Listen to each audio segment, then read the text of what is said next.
అండి site visit అంటే ఏదో ఒక సైట్ విజిట్ కాదు.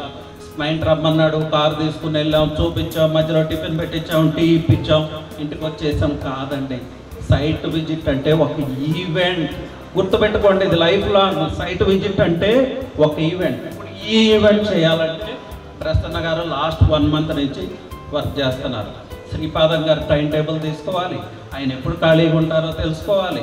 అలాగే ఈవెంట్ మేనేజర్తో మాట్లాడాలి, ఇక్కడ ఫుడ్ ఏంటి, యాంకర్స్ ఎవరు, ఇక్కడ ఏం అరేంజ్మెంట్ చేయాలి. ఒక ఈవెంట్. సో సైట్ విజిట్ కూడా అంతే, ఒక ఈవెంట్. మనం ఏం మాట్లాడాము రికార్డెడ్గా మన దగ్గర ఉండాలి. క్లయింట్ ఏం క్వశ్చన్స్ అడిగాడు రికార్డెడ్గా మన దగ్గర ఉండాలి. క్లయింట్ మార్నింగ్ 10కి రమ్మన్నాడు, మనం ఏ టైంకి ఉండాలి? 12:30కి ఉండాలి. 11కి రమ్మంటే 12:30కి మనం వాళ్ళ ఇంటికి వెళ్ళాలి. అంతేనా? కాదా? కుదరదా? సో ఆయన 10:30కి రమ్మంటే మనం 9:30కే వాళ్ళ ఇంటి దగ్గర ఉండాలి.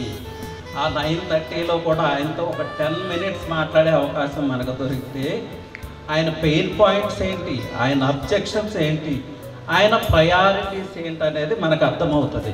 సో ఆయన ప్రయారిటీస్, ఆయన పెయిన్ పాయింట్స్ గురించే ఇంకొక 1 hour ఆ జర్నీలో మనం మాట్లాడే అవకాశం. ఇది మనకు గోల్డెన్ ఆపర్చునిటీ కాదు.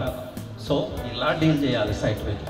ఆఫ్టర్ సైట్కి వెళ్ళిన తర్వాత ఈరోజు ఎలా ఉంది చాలామంది, ఇది ఈస్ట్ ఫేసింగ్ సార్, ఇది వెస్ట్ ఫేసింగ్ సార్, ఇది అద్భుతం సార్, అక్కడ హెలీప్యాడ్ కడతాం సార్, ఇది స్విమ్మింగ్ పూల్ సార్. ఇదేనా మనం చెప్పేది?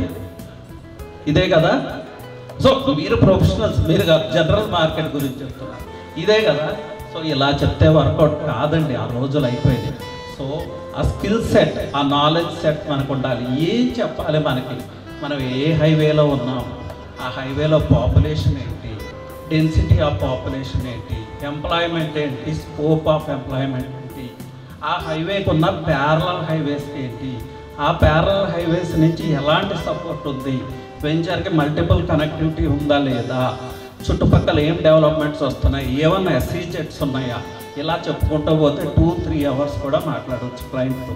అప్పుడు క్లయింట్ ఏం చేస్తాడు, మిమ్మల్ని క్వశ్చన్స్ అడగడు, ఏ ప్లాట్ సెలెక్ట్ చేసుకోవాలి, నేను ఏ ప్లాట్ తీసుకుంటే బాగుంటుంది అనే పాయింట్కి వస్తాడు client. So this is the way of dealing అండి. ఈ ప్రొఫెషనలిజం కావాలి, ఈ స్కిల్ సెట్ కావాలి. ఇలా అయితేనే రియల్ ఎస్టేట్ చేయగలం. లేకపోతే కోట్లు లక్షలు కాదు కదా, ఉన్న డబ్బులు కూడా గోవింద.